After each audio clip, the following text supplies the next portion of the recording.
Hola, buenas noches. Hoy hablaremos de fundamentos sustentados en la Constitución como norma suprema. Primero hablaremos de cómo este texto aborda la integración de normas y principios del derecho administrativo con el orden convencional en las naciones, destacando la importancia de esta integración en un mundo globalizado. Se menciona que después de la Segunda Guerra Mundial, este fenómeno adquirió relevancia en diversos ámbitos, incluyendo los derechos fundamentales, el trabajo y la economía. En el caso de Colombia, este tema se consolidó con la entrada en vigor de la Constitución del 91, que reconoció la vinculación jurídica del derecho interno a las normas del ordenamiento internacional. Se resalta que la Constitución política del Estado y sus principios sustentan el ordenamiento jurídico administrativo, ejerciendo una influencia tanto formal como material en las decisiones administrativas. Además, se analiza el concepto de Estado de Derecho como el del ordenamiento jurídico, que implica sujeción del Estado al orden jurídico y la prevalencia de principios como la legalidad, el interés general y el respeto a los derechos fundamentales. Dentro del texto hablaremos del principio de legalidad, que implica que el Estado y sus autoridades están sujetos al orden jurídico en su totalidad, no solo a las leyes específicas. Esto incluye las normas, principios y valores que inspiran el sistema jurídico. Luego está el principio de prevalencia del interés general, que establece que el ejercicio del poder político debe priorizar el bien común sobre intereses individuales, manteniendo el equilibrio entre ambos. Este principio busca sobre todo la estabilidad del sistema y se refleja en la Constitución en la promoción de prosperidad general y el servicio a la comunidad por parte de las autoridades. Luego está el principio de responsabilidad, que se refiere a la obligación de los organismos públicos y las personas vinculadas a ellos a responder ante el orden jurídico por sus acciones u omisiones. Esto incluye la responsabilidad patrimonial, tanto de las autoridades como del Estado, por daños antijurídicos causados. Luego tenemos el principio de la prevalencia y el respeto a los derechos fundamentales. En el Estado de Derecho se garantiza plenamente los derechos humanos, tanto individuales como colectivos y sociales. Estos derechos están vinculados a normas y principios universales que generan obligaciones para el Estado y la comunidad en general. Luego tenemos el principio de división de poderes, que establece un sistema de control entre los diferentes órganos y autoridades del Estado para evitar la concentración de poder y el ejercicio arbitrario del mismo. Este principio está presente en la Constitución y permite tridivisión del poder y la existencia de órganos autónomos para funciones estatales.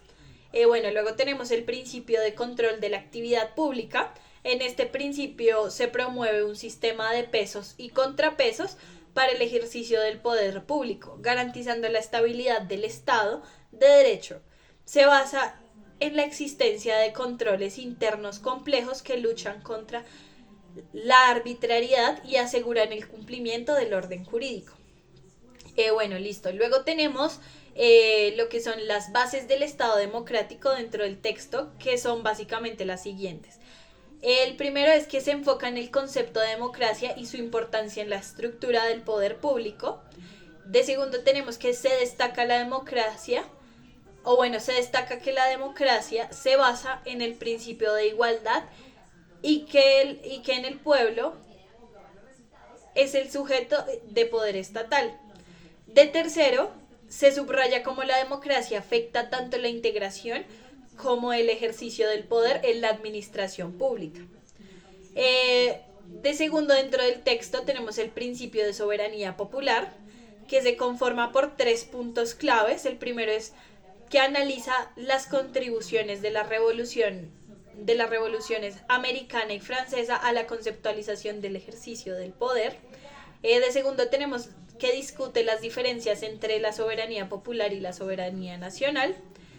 Y de tercero, que se considera al pueblo como el sujeto político y destaca su papel en la formación de una voluntad conjunta. Como tercero dentro del texto tenemos el principio de la participación y este también se compone por tres características básicas o se define con tres características básicas. Explora el concepto de participación como inherente al Estado democrático, considera la participación como un mecanismo para acercar el poder y ampliar los instrumentos democráticos de la sociedad, y el tercero es que destaca el papel de la participación en la resolución de crisis del sistema democrático representativo. Luego tenemos el principio de pluralismo, que se centra en el pluralismo como característica distintiva de la democracia, resaltando la importancia del respeto, la tolerancia y la convivencia con la diversidad para el funcionamiento democrático, y considera el pluralismo como una forma de aceptación y convivencia en la diversidad en la sociedad. Como último, tenemos el principio de integración por la vía electoral, como antepenúltimo. En este se examina la importancia de la vía electoral en los sistemas de democracia representativa y se destaca la necesidad de participación directa del pueblo en la elección de sus representantes para un sistema democrático efectivo. Ya como sexto y último, base del Estado Social de Derecho es que se centra en la idea del Estado Social de Derecho y sus interacciones con la sociedad, discute la integración entre el derecho y lo social en la búsqueda del bien común y destaca el papel fundamental de la administración pública en la realización de contenidos del Estado Social de Derecho. Bueno, ahorita hablaremos de los principios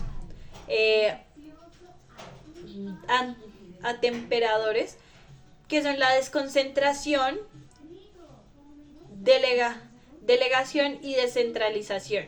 Primero que todo, la desconcentración y la descentralización surgieron como respuestas al modelo unitario centralizado clásico, permitiendo un mayor equilibrio entre el poder central y las entidades locales.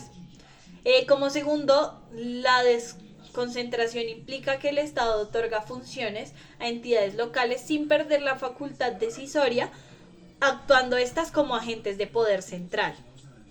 Por otro lado, la descentralización implica que el Estado delegue funciones a las entidades periféricas, permitiéndoles ejercerlas autónomamente, lo que la lleva a la existencia de un gobierno local.